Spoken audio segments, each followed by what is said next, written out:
Et nous voici en direct pour une nouvelle édition de l'anniversaire d'Henriette. Là, c'est moi. Ma femme, nos filles, ma mère, mon père, le cousin de ma mère, son ami et ma grand-mère. Qu'est-ce que c'est ça, un chien? Comme toutes les familles, on a nos petits bonheurs. Voilà, ça vient de maman. Et Henri, ton mouchoir. Oui, voilà, tenez Henriette. Oh, mais... Et nos petites tensions. Elle est à qui? Ensemble, c'est trop, c'est-à-dire que le film commence, c'est une fête familiale, il y a l'anniversaire de ma mère, donc mon mari et moi, mon mari Pierre Arditi et moi, nous sommes là pour fêter notre anniversaire. Mon fils et ma belle-fille, qui sont joués par Jocelyn Quivrin et Aïssa Maïga, sont là, leurs enfants sont là, c'est la fête, il y a le gâteau, on offre un petit chien à la grand-mère, enfin, c'est absolument le bonheur. Jusqu'au moment où il va se passer un détail qui va faire que c'est le tsunami et Marie-France s'aperçoit que son mari la trompe et ça devient l'enfer. Ah oui, non, c'est con. Je l'ai trouvé par terre, je l'ai ramassé. Les gens sont vraiment... Marie-France, ne pars pas, je t'aime! Laisse-moi faire la joie! Arrête de pleurer, le mariage, ça finit toujours par un ménage à trois. Papa, c'est quoi un ménage à trois? Elle s'enfuit, elle monte dans la voiture de ses enfants et elle va venir habiter chez ses enfants au début en les remerciant, en prenant pas trop de place. Et puis petit à petit, elle va devenir extrêmement envahissante et voire insupportable. Mais je crois que l'affiche, elle raconte ça. C'est-à-dire que subitement, ils sont tous agglutinés sur un canapé et elle s'étale, elle prend ses aises. Elle a envahi totalement cette maison. Ah, c'est Sébastien. Allô? C'est moi, c'est la catastrophe. Mon père se tape une fille qui était avec moi au lycée. Elle est enceinte. Comment ça, enceinte? Mais comment ça enceinte? Un gros bide avec un bébé de lui dedans. C'est merveilleux, bah rappelle-moi après l'accouchement. Ok, oui. Ah la gaffe, c'était pas du tout Sébastien. C'était une fille avec qui je travaille, elle est enceinte et du coup... Ah bref, de quoi on parlait? Ce qui m'a plu dans le film, c'est la façon dont les choses se délitent, dont les personnages perdent pied les uns après les autres, ou parfois au même moment, et de les voir se dépatouiller dans une situation qui, pour la plupart, ne les concerne pas, mais qui déborde sur eux et dont ils vont devoir apprendre à se défaire. C'est un sujet, moi, qui m'a beaucoup amusée. Enfin, quand je lisais le scénario, en tout cas, je le trouvais très drôle, parce que...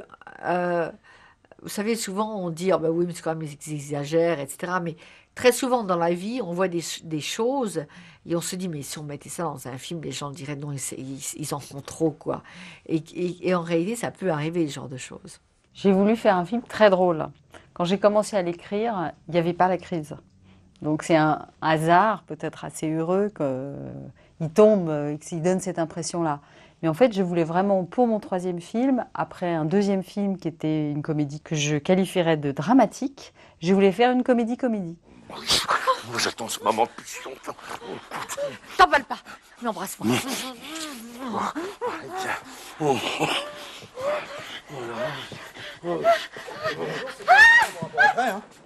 Oui, c'est du travail en plus, mais bon, le tout, c'est de s'organiser et de déléguer. Hein. Un leader doit savoir obtenir beaucoup en motivant les gens. Et je suis toujours preneur de conseils avisés. Vous êtes con? Coupé! Nous avons beaucoup de plaisir à jouer ensemble avec Pierre. On a une grande difficulté, c'est qu'on se fait rire l'un et l'autre. Mais en même temps, ça fonctionne bien. Il y a un rythme qui fonctionne bien. Et puis, je crois qu'on est tous les deux... on aime notre métier, quoi. Moi, j'adore quand il y a beaucoup d'acteurs. C'est une chance économique de pouvoir faire des films où il y a plus de rôles. Après, c'est vrai que tourner des scènes avec beaucoup d'acteurs tout le temps, c'est plus difficile. C'est plus difficile, c'est très, très, très, très excitant. C'est vrai, sans doute que j'aime particulièrement ça parce que je viens du théâtre et que voilà, il y a un goût pour la scène de groupe. Vous restez dans votre chambre. Qu'est-ce que c'est que ça? T'es complètement irresponsable, il y a des enfants ici. Bah, je fais attention, je ne fume pas devant. Je m'en fous. Je veux pas de ça ici. C'est chez moi, c'est mes règles. Ah non, alors, toute ma vie, j'ai suivi les règles des autres. Résultat, je me fais larguer, ma maison brûle et l'assurance n'embourse rien, alors. Comment ça, l'assurance rembourse rien? Mais voilà le rapport du psychiatre. C'est écrit que j'ai agi pour me venger d'avoir sacrifié ma carrière, mes amis et ma vie pour un connard qui me largue comme une merde. Et c'est vrai. J'ai jamais voulu cette vie. Si j'étais pas tombée enceinte de toi, j'aurais fini mes études et j'aurais fait une carrière au lieu de tenir la comptabilité du magasin. C'est pas très gentil de dire ça, Sébastien. Mais j'y peux rien si la vérité, c'est pas gentil, c'est comme ça. La famille est évidemment le lieu de rapports extrêmement cruels, d'oppression en tout genre, mais qu'on ne fait pas 3 pas sans sa famille. Hein. La famille du film, en réalité, elle ressemble à beaucoup d'autres familles. La seule différence, c'est qu'on la prend à un moment de crise, à un moment où l'équilibre explose. Papa, ça veut dire quoi, sodomie? C'est dans le film de Mamie France. Depuis qu'on n'est plus ensemble, toi t'es devenue plus marrante, elle est plus chiante. Moi j'ai l'impression de m'être fait avoir. Non, c'est pas de bol. Et là, c'est vraiment parti en vrille. Mais il fait quoi sur la table, lui? Bon, et où le garagiste, ça va, hein? Moi aussi, je peux m'énerver, hein? À quoi ça sert? Baby, it's all right.